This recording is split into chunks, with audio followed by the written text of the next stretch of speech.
que é Sergipe para você?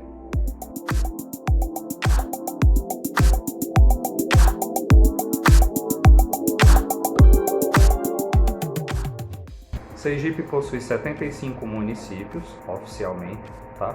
Uns com população superior aos 100 mil habitantes, como é o caso de Nossa Senhora do Socorro, Aracaju, que é a capital, e o município de Lagarto, mas tem muitos municípios que são pequenos, como é o caso de General Mainá, Telha e entre outros. Nós fazemos parte da região nordeste do Brasil, né?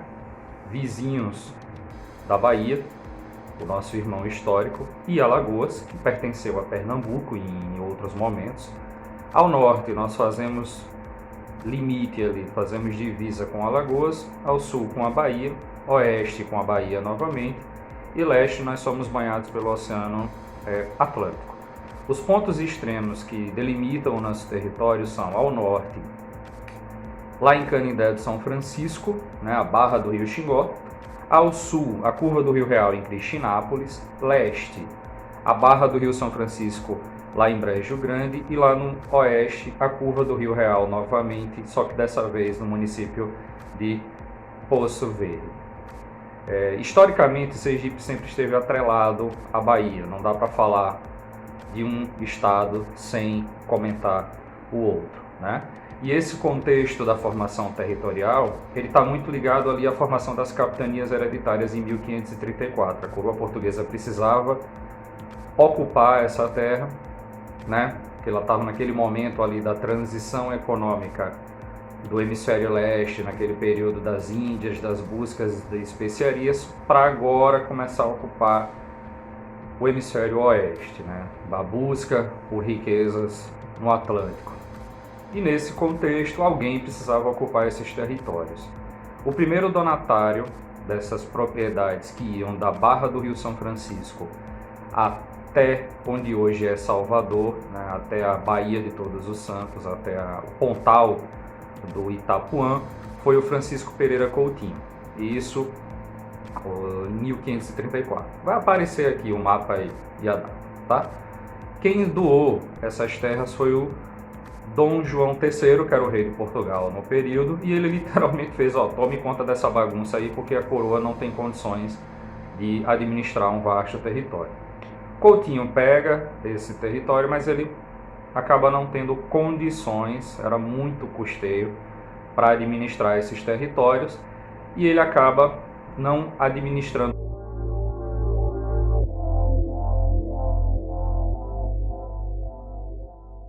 Só que existia necessidade de ocupação, tá?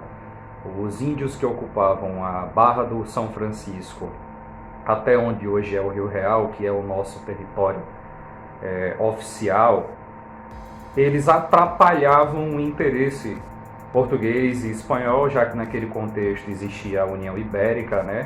Então alguém precisava tomar conta desse território. Em 1575 é convocado o Cristóvão de Barros para vir a Sergipe, exterminar o que fosse possível, e eu estou me referindo aos índios literalmente, e fazer valer o interesse português.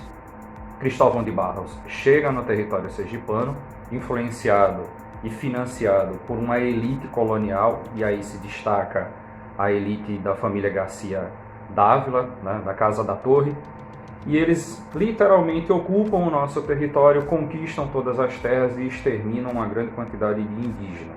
Em 1590 vai ser fundada a primeira cidade do estado de Sergipe, que nós conhecemos como São Cristóvão, né? Então, a partir da fundação de São Cristóvão, nós temos a consolidação, pelo menos, dessa faixa litorânea, já que no primeiro momento a ocupação territorial e colonial de Sergipe, ela vai se dar ali no Vale do Rio Real e do Rio Piauí.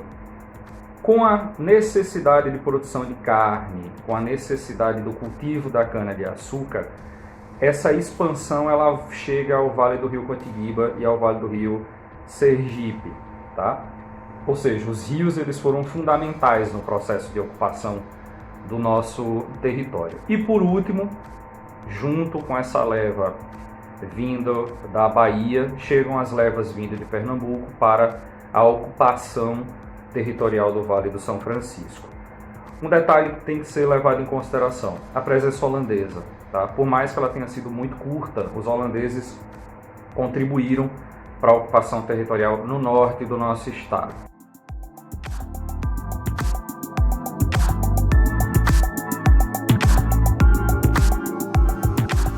O estado vai sofrer duas medidas cruciais para a redução do seu território.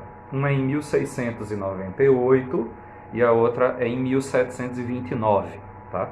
Mas mesmo assim o território do estado de Sergipe ainda era muito maior do que é hoje.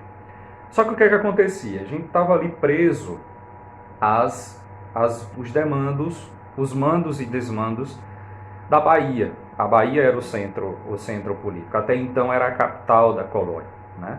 A partir do momento que a capital é transferida para o Rio de Janeiro, a Bahia perde muito poder econômico e muito poder político. E aí sobra para Sergipe del Rei. Sergipe teve que pagar uma cobrança de impostos para que a Bahia pudesse recuperar o fato de ter perdido o posto de capital da colônia. Né?